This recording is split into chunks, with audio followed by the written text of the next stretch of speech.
In this video, I'm going to teach you how to change iPhone 16e or iPhone 16 Pro Max password. It's a very easy process, so make sure to follow along.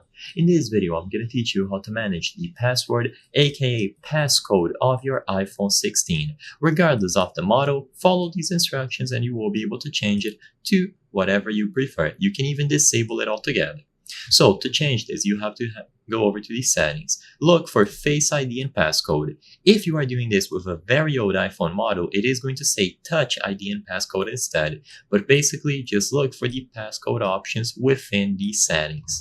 Inside of Face ID and passcode, scroll all the way down and you will find Turn Passcode Off, but most importantly, the focus of this video, Change Passcode. So all that you have to do is select this second option.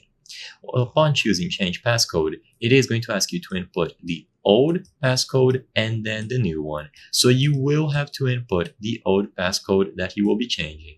If you don't know it, sadly you will not be able to do this. Keep that in mind. And you can also manage some options about this passcode.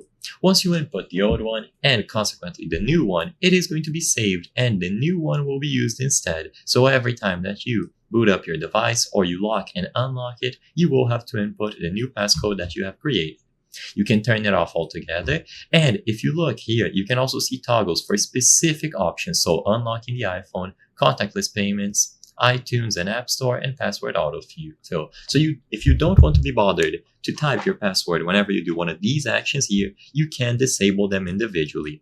But when it comes to changing the passcode, it is going to be done right here by scrolling all the way down.